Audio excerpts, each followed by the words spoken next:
Hi, எல்லோரும் எப்படி இருக்கீங்க? நல்லா இருக்கீங்களா? எனக்கு வந்து ஒரு பேட் கமெண்ட் வந்துச்சுன்னு நான் சொன்னேன்னா, அப்போ என்னோடய ஃப்ரெண்ட்ஸு நேற்று வர ஃபோன் பண்ணி, எதுக்கு நீ ஒன்றுமே சொல்லாமல் இருக்க, அமைதியாக இருக்க, இப்படி இருந்தால் நெக்ஸ்ட் டைமும் அவன் வேறு ஐடியிலேருந்து நமக்கு வந்து இதே மாதிரி மெசேஜ் பண்ணலாம்ல, அதனால் வந்து நீ கொஞ்சம் அவனை பேசி போடு அப்படின்னு சொல்லியிருந்தாங்க. ஸோ அவன் ஒரு ஆளுக்காக தான் இந்த வீடியோ. சுதர்சனான்னு தெரில, அந்த அந்த நாய்க்காக தான் இந்த வீடியோ. நான் யாரையுமே இப்படி பேச மாட்டேன், பட் என்ன அவன் பேச வச்சிட்டான். ஓகே, அவனுக்கு தான் இந்த வீடியோ. ஸோ யாரும் தப்பாக நினைக்காங்க, என்னடா இவ இப்படி பேசுகிறா அப்படின்னு நினைக்காதீங்க. எதுவுமே அவங்கவுங்களுக்கு தான் தெரியும். வலியாக இருந்தாலும் சரி, கஷ்டமாக இருந்தாலும் சரி தான், அது வந்து அனுபவிக்கிறவங்களுக்கு தான் புரியும். சரியா? அதனால் வந்து உனக்கு தான் நாயே இந்த வீடியோ. பேடு கமெண்ட் போடுறிய புறம்போக்கு நாயே, உனக்கு கொஞ்சமாவது அறிவு இருக்கா? ஏன் கூட உள்ளவங்க என்னை பற்றி சொன்னால் கூட பரவாயில்ல, சரி ஓகே, நம்ம கூடவே இருந்துக்கிட்டு நம்ம வந்து கேரக்டர் தப்பு, இல்லைனா நான் கோவக்காரி, இல்லைனா என்கிட்ட எதாவது பிடிக்காமல் இருக்கலாம், நம்மளை திட்டுறாங்கன்னு கூட சொல்லலாம். சரி, ஆனால் நீ யாரோ ஒரு முகம் தெரியாதவன், சரியா? அப்போ என்னை பற்றி உனக்கு தெரியுங்கிறல்ல, அப்போ நான் ஊரில் தானடா இருக்கேன், என்கிட்ட டேரெக்டாக நீ எதுக்கு இப்படி பண்ணுறான்னு கேளேன். உனக்கு அப்படி ஒரு தைரியம் கிடையாது. ஒரு பொம்பளைகளுக்கு கூட எதுவாக இருந்தாலும் பெண்ணை பார்த்து எடி நீ இப்படி பண்ணாதன்னு சொல்லுவாளுங்க. ஆனால் நீ அதுக்கு கூட லாய்க்கு இல்லாத ஒரு நாய், சரியா? ஒன்னெல்லாம் உங்கள் அம்மா பெற்றதுக்கு பெறாமலே இருந்திருக்கலாம், இப்படி ஒரு பிள்ளையை பெற்றதுக்கு. நீ ஒரு நல்ல ஆம்பளையாக இருந்திருந்தியன்னா, ஒருத்தங்க தப்பு பண்ணுறாங்கன்னா இப்படி கமெண்ட் செக்ஷனில் வந்து, அதுவும் ஒரு காமன் மீடியா, சரி, அதில் வந்துருந்து இப்படி போடுதியா பேட் கமெண்டு. அப்போ உனக்கு கல்யாணம் முடிஞ்சிட்டான்னு கூட தெரியலை. சரி, நீ எவன்னு எனக்கு தெரியல, என்னை பற்றி உனக்கு எப்படிதான் தெரியும்? என்கிட்ட பழகிருக்கியா, இல்லை பேசியிருக்கியா? பேசாமலோ பழகாமலோ தேவையில்லாமல் வார்த்தை எதுக்குடா பேசுகிற? கண்ணால் காண்பதும் போய், காதால் கேட்பதும் போய் அப்படின்னு ஒரு பழமொழி இருக்க நாயை தீர விசாரிக்கிறதே தான் உண்மை அப்படின்னு சொல்லியிருக்காங்க. சரியா?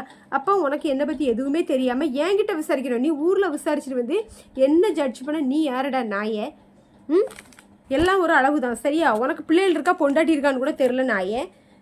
முதல்ல உன் பொண்டாட்டியை பாரு. உனக்கு கல்யாணம் பண்ணதுக்கு அவள் தான் பாவம்னு நினைக்கேன். நீ என்கிட்ட யாருன்னு தெரியாத ஒருத்திக்கு எப்படி பேசுது? ஏன்னா நீ வீட்டில் எப்படிடா இருப்ப?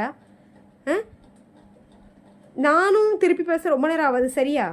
நீ என்கிட்ட இப்படி இருக்குதியே, அப்போ உங்கள் வீட்டில் உங்கள் அம்மா கிட்ட, உன் பொண்டாட்டிக்கிட்ட, உன் பிள்ளைகள்கிட்ட நீ எப்படி நடப்பியே தெரில. எப்படி பேசணும்னு தெரிஞ்சுக்க, சரியா? தீர நான் யாருன்னு தெரியாமல் நீ எப்படிடா என்னை பற்றி ஜட்ஜ் பண்ணுவேன்? நாக்கு அழுகி போயிடும், சரியா? நீ தேவையில்லாமல் பேசி வந்து பாவத்தை சம்பாதிக்காத. உனக்கு ஒரு மண்ணு நான் பயப்பட மாட்டேன், புரியுதா? நான் வந்து பல கஷ்டங்களை தாண்டி வந்திருக்கேன். ஒன்றை மாதிரி 1000 நாயோட வார்த்தைகளை நான் கிராஸ் பண்ணி சின்ன பிள்ளைலேருந்தே வந்திருக்கேன், சரி? அதனால எனக்கு நீ எல்லாம் ஒரு பெரிய ஆளே கிடையாது, சரியா? மூஞ்சிக்கு நேரம் பேசுங்கடா, சரி? எந்த மாதிரி கமெண்டில் வந்து போடாதீங்க, சரியா? இப்போ நீ இதை பார்க்க மாட்டேன், நான் உன்னை பிளாக் பண்ணி தான் வச்சுருக்கேன். ஆனால் நீ எப்படி வேறு ஐடியிலேருந்து பார்ப்பான்னு எனக்கு தெரியும். ஏன்னா ஒன்றை மாதிரி நாய்ங்களுக்கு பெண்கள் வந்து கொஞ்சம் சந்தோஷமாக இருந்தால் பிடிக்கவே செய்யாது. ஏன்னா உங்களை அதுக்குன்னே பெற்று ரோட்டில் விட்டுருக்காங்க உங்கள் அம்மா மாதிரி, சரியா? அதில் வந்து நாங்கள் ஒரு ஸ்டெப்பு பல கஷ்டங்களை தாண்டி எடுத்து வச்சா கூட உங்களை மாதிரி ஆட்கள் வந்து தட்டி விட்டு அவங்கள கீழே உட்கார தான் வைப்பீங்க, சரியா? ஒன்றை மாதிரி 1000 ஆட்களோட அவள் பேச்சை நான் கேட்டு தான் வந்திருக்கேன். ஒரு அடி வாங்கினவ கிடையாது. பல பிரச்சனைகளையும் கஷ்டங்களையும் தாண்டி தான் நினைக்க இப்படி நிற்கிறேன், சரியா? ஒழுங்காக இருங்கடா. மனுஷனுக்கு பயப்படாட்டியும் கடவுளுக்கு பயப்படுங்க, சரியா? நான் எப்படி நீ சொல்லண்டாம். அப்படி நான் தப்பானவளாவோ இல்லை நான் யாரை ஏமாத்துறவளாவோ இருந்தாக்கி அதை உனக்கு சொல்ல வேண்டிய அவசியமே எனக்கு கிடையாது, சரியா? தேவையில்லாமல் வேண்டாத வேலை இனி பார்க்காத. என்ன சொரிஞ்சிங்கன்னா நான் திருப்பி திருப்பி தரதான் செய்வேன். நான் யார் வம்புக்கும் தும்புக்கும், நான் யாரோட பிரச்சனைக்கும் போக மாட்டேன்.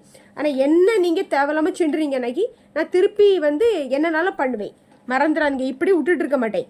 நீ யாருன்னு தெரிஞ்சுன்னு வை, உன் வீட்டுக்கு வந்து கூட நான் பேசுறதுக்கு நான் ரெடியாக தான் இருப்பேன், சரியா? என்கிட்ட பழகினவங்க ஒருத்தவங்க கூட என்ன தப்பு சொல்ல மாட்டாங்க. இந்த மாதிரி பழகாமல் அவையை சொல்லாமல் இவையை சொல்லாமல் கேட்டுட்டு பேசுவீங்க பாருங்க, அந்த மாதிரி நாய்கள் தான் நீங்கள் இப்படி பேசுவீங்க. பழகின ஆட்கள் ஒரு ஆள் கூட என்ன தப்பு சொல்லாது.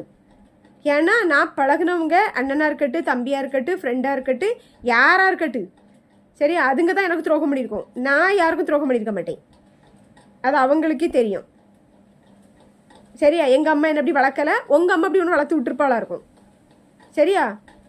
ஒழுங்காக இருங்க. பெண்களை எப்படி மதிக்கணும்னு கற்றுக்கோங்க. எவ்வளோ ஆதி எவனையா பற்றி தப்பாக போடாளா? உங்களுக்கு மட்டும் என்னல அப்படி? உங்களுக்கு ஒரு பெண்ணை வச்சு குறை சொல்லணும் அப்படி சொன்னாக்கி உடனே அவளோட நடத்தையும் அவளை வந்து தப்பாட்டு இது பண்ணுறதுக்கு தான் உங்களுக்கு தெரியும். வேறு எதையாவது வச்சு உங்களால் தாக்க முடியுமா? உங்களுக்கு ஒரு வேலையே கிடையாதா? நீ தைரியமான ஆம்பளையாக இருந்தால் நான் ஊரில் தானே இருக்கேன், என்கிட்ட பேச வந்து. சரியா? பின்னாடி ஒளிஞ்சுக்கிட்டு கேடுகிட்ட கோலையாட்டி இப்படி கமெண்ட் போடுறியா? உனக்கு கொஞ்சமாவது வெக்க இருக்கா? இவ்வளோதான் உனக்கு மரியாதை.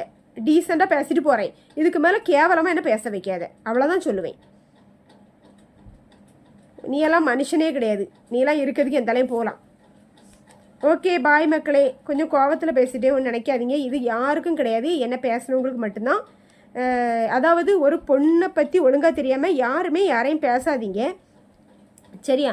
அது வந்து யாராக இருந்தாலும் சரிதான், 1000 வழிகளை தான் சந்திச்சுட்டு வந்திருப்பா. அதனால் வந்து யாருமே தெரியாமல் எந்த சைடு தப்பு இருக்குன்னு தெரியாமல் புரியாமல் தவறாமல் ஜட்ஜ் பண்ணாதீங்க. அது ரொம்ப பெரிய தப்பு. இந்த மாதிரி ஆட்கள் வந்து எங்கேருந்து வந்தான்னு தெரில. இதுக்குன்னே ஒரு 5-6 கிடக்கு. கொஞ்சம் மேலே வந்துடக்கூடாது. வேற எந்த தப்புன்னு சொல்ல மாட்டாங்க. அவளை எப்படி சொன்னாக்கி அவள் கஷ்டப்படுவாளோ அதை சொல்லி அவங்கள அசிங்கப்படுத்துறது இதுங்களுக்கு ஒரு பொழப்பாக இருக்குது. கேடுகிட்டதுங்க இதுக்கெல்லாம். ஒன்னெல்லாம் கடவுள் தம்லாம் மன்னிக்கணும். நீ என்கிட்ட அப்படி பேசுகிற மாதிரி எத்தனை பேர்கிட்ட பேசி எத்தனை பேரை கஷ்டப்படுத்திருக்கே தெரியலை. வாங்கிட்ட அம்ட உங்கள் அம்மாவும் உன் பொண்டாட்டி பிள்ளைகளும் தான் பாவம். அவங்க என்ன பாவம் செஞ்சாங்களோ ஒன்ன மாதிரி ஒரு ஆள்கிட்ட வாக்குப்பட்டு வந்து உட்காந்துருக்காவ. திருந்துற வேலையை பாரல, புறம்போக்கு. நிறைய பேர் அதே மாதிரி கமெண்ட்டுக்கு ரிப்ளை பண்ண வேண்டாம், அப்படியே விட்டுரு அப்படின்னு சொல்லியிருக்காங்க. அப்படி விடுறதுக்கு நம்ம வாசிக்கிறோம். நம்மளை பற்றி ஒரு மனசு கஷ்டப்படிப்படியான ஒரு மெசேஜ் வரும்போது எப்படி விட்டுட்டு இருக்க முடியும்? நீங்களே சொல்லுங்கள், எப்படி விட முடியும்? அப்போ ஒருத்தன் கமெண்ட் பண்ணியிருப்பான், அதை பார்த்து பின்னாடிலவே நம்மளை ஜட்ஜ் பண்ண மாட்டாங்களா? இவனே யாருன்னு தெரியாது ஒருத்தன் தான் நம்மளை அடுத்து போய் சொல்லது கேட்டுட்டு வந்து நம்மளை பற்றி கொஞ்சம் கூட யோசிக்காமல் தெரியாமல் பேசிட்டு போகிறான். அப்போ இதே மாதிரி தானே எவ்வளோ பேர் பார்ப்பாங்க அந்த வீடியோஸை. பார்க்கும்போது அவங்களும் ஓகே அப்போ இவன் இப்படியோ அப்படின்னு நினச்சாக்கி அதில் பாதிக்கப்படுறது யார்?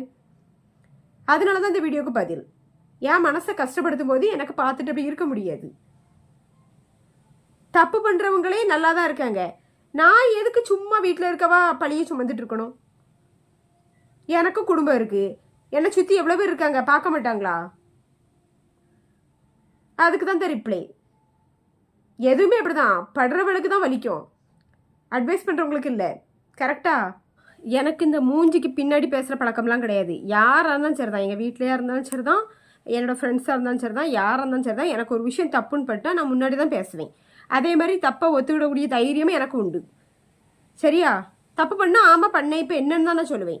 ஒன்றை மாதிரி பின்னாடி வந்துருந்து கமெண்ட் போட மாட்டேன். நான் வந்து ஒன்றை முன்னாடி கேட்கக்கூடிய ஆள். தைரியமாக கேட்க முடிஞ்சா தைரியமாக கேளுங்க, இல்லைன்னா அப்படி வாயை மூடிட்டு போயிருங்க. தேவையில்லாமல் சீண்டாதீங்க, அப்புறம் திருப்பி வச்சிருவேன், தாங்க மாட்டீங்க. ஓகே பாய் மக்களே.